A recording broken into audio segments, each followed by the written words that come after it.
ghost train. And every year on the date of the accident it runs again, plunging into the gap, shrieking like a lost soul. Percy, what are you talking about? The ghost train.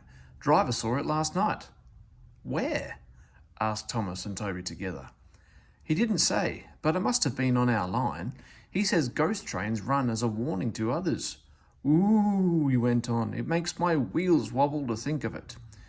Poor, said Thomas, you're just a silly little engine, Percy. I'm not scared. Thomas didn't believe in your ghost, said Percy next morning. His driver laughed. Neither do I. It was a pretend ghost on television. Percy was disappointed, but he was too busy all day with his stone trucks to think about ghosts. That evening he came back light engine from the harbour. He liked running at night. He coasted along without effort, the rails humming cheerfully under his wheels and signal lights changing to green at his approach. He always knew just where he was, even in the dark. Crow's Farm Crossing, he chanted happily. We shan't be long now. Sam had forgotten that Mr. Crow wanted a load of lime taken to 40-acre field. When he remembered, it was nearly dark. He drove in a hurry, bumped over the crossing, and sank his cart's front wheels in mud at the field gate. The horse tried hard, but couldn't move it. The cart's tail still fouled the railway.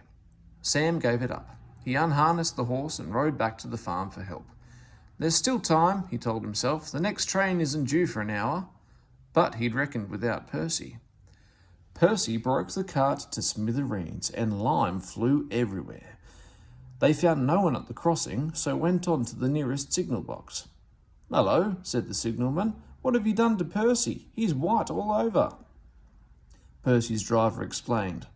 "I'll see to it," said the signalman, "but you'd better clean Percy, or people will think he's a ghost." Percy chuckled. "Do let's pretend I'm a ghost and scare Thomas. That'll teach him to say I'm a silly little engine." On their way they met Toby, who promised to help. Thomas was being oiled up for his evening train when Toby hurried in, saying, "Percy's had an accident." "Poor engine," said Thomas. "Botheration, that means I'll be late." "They've cleared the line for you," Toby went on, "but there's something worse." "Out with it, Toby," Thomas interrupted. "I can't wait all evening." "I've just seen something," said Toby in a shaky voice. "It looked like Percy's ghost. It said it was coming here to warn us." "Oh, who cares? Don't be frightened, Toby. I'll take care of you." Percy approached the shed quietly and glided through it. "Peep, peep, peep, peep, peep, peep," he shrieked. As had been arranged, Toby's driver and fireman quickly shut the doors. Let me in, said Percy in a spooky voice. "No, no," answered Toby, "not by the smoke of my chimney, chim. I'll chuff and I'll puff and I'll break your door in." "Oh dear," exclaimed Thomas, "it's getting late. I'd no idea. I must find Annie and Clarabel." He hurried out the other way. Percy was none the worse for his adventure. He was soon cleaned, but Thomas never returned. Next morning, Toby asked him where he'd been. "Ah, well," said Thomas, "I knew you'd be sad about Percy, and I didn't like to intrude. I slept in the goods shed, and... Oh," he went on hurriedly, "sorry, can't stop. Got to see a coach about a train."